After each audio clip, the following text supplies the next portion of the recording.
Hello, friends. My name is Julie Arts, and I'm here today to walk you through one of the most common questions I get about Microsoft Word and standard manuscript format, which is, how do I format my manuscript when I'm getting ready to send it to a book coach, to an agent, or to an editor? In fact, you will even want to use this when you send to a critique partner, because might as well get in the habit now of formatting correctly so that you're ready when the time comes to send to an agent or an editor. So I'm going to share my screen and show you just a few tips. So as you can see here, I have a short story that I just had published this fall in Crow Toast Quarterly opened here. And you can see that my heading page has contact information, the age category and genre, and the word count in the upper left-hand corner. Then I spaced down a little bit, put my title and my name, and then went to the next page where I spaced down about a third of the page and started with chapter 1. So a couple of things. I often get manuscripts that either don't have a header with a page number in it at all, or have them like this one here, where the first page has the header on it and the page number, which you don't really want to have that on your title page. So I'm going to show you a little trick. So I just double clicked at the top to get into the header and footer. And the first thing that you want to do is click on different first page. And if you scroll up, you'll see that just took the header off of the first page. But then our second page, which is actually the first page of the manuscript, starts on page 2. And you'd really rather have that start on page 1. So I'll show you another little trick. You can go up to page numbers under header and footer. Please note that you can also get to this from insert page numbers. And if you, for example, are using Windows instead of a Mac, like I am, you can just use the context sensitive help to find any of these menu options that I'm talking about. They are in a little bit different place in the Microsoft version. So if you ever find something that I've referenced, you can't find it on the page, just go here to your context sensitive help and it'll walk you right to it. Okay, so we're going to go to insert page number. And then under format, we're just going to start at 0. And what that's going to do is make the first page of our manuscript show up actually as page 1. So now we're in the actual manuscript, and I wanted to show you another trick that can be really handy for formatting your manuscript, and that is the show hide paragraph mark. Again, it's on the home menu bar in Mac, but if you need help finding it in Windows, you can just go to that help system and type in show hide paragraph, and it'll take you right to the help system that will tell you where it is in Microsoft. So when you click this button, all of these little characters appear. These are your paragraph marks. You can see if you look closely that your spaces show up as a little dot. You'll also see things like page breaks. And you will also see extra spaces and tab characters. So again, the spaces show up as little dots and the tabs look like arrows. So you may have noticed that I don't have tab characters or spaces making my first line indents. Instead, I have used the ruler that you'll see up here at the top to put in a 1/2 inch indent. You can also do this from the format paragraph menu. You can see I've got a first line 0.5 inch indent.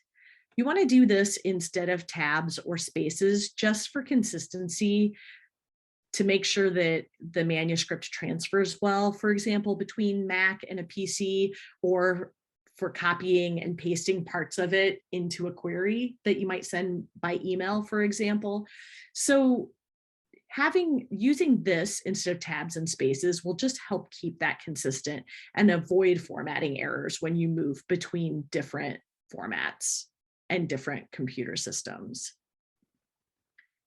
Now, if you've already formatted your entire manuscript and you've used tabs and you want to fix it, or you've used these spaces and you want to fix it, do not despair. You can use global find and replace. And you can either use the special character drop down here to find tab characters, or you can just say, for example, if you used 5 spaces for all of your hanging indents or first line indents, you'll just go 1, 2, 3, 4, 5.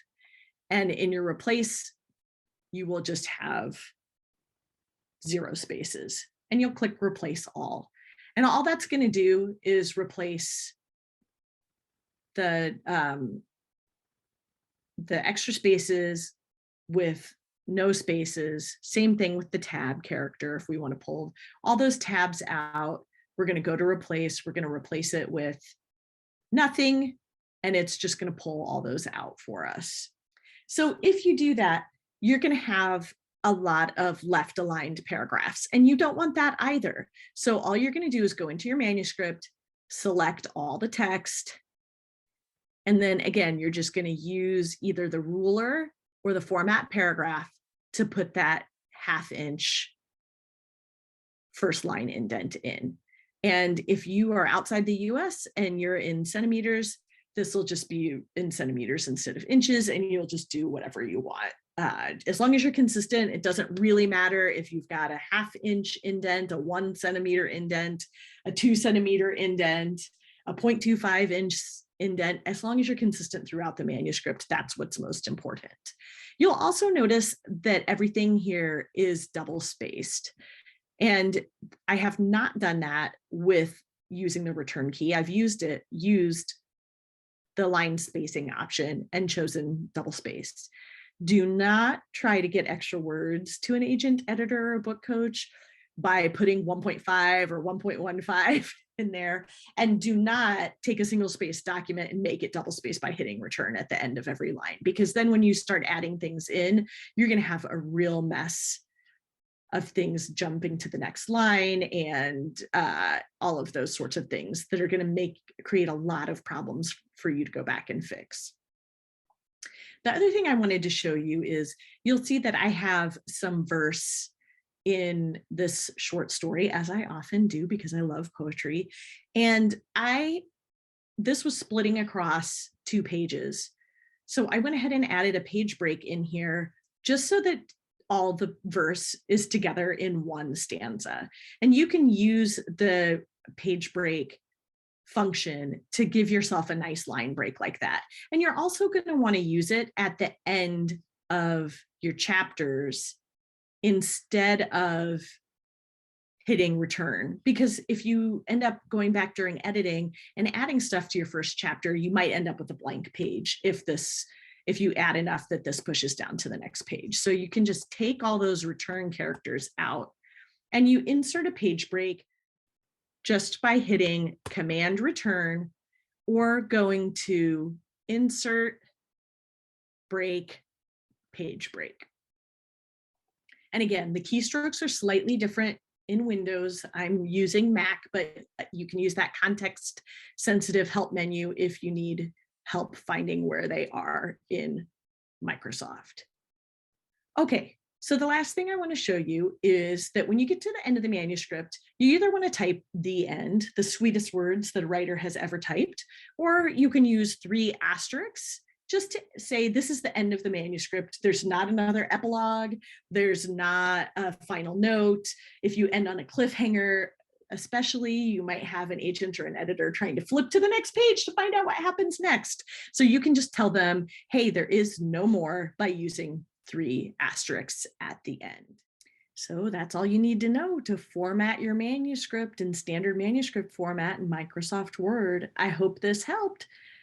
As always, I'd love to connect with you either on Twitter at JulieArts or Instagram at JulieArts or on my website, juliearts.com. Thanks again.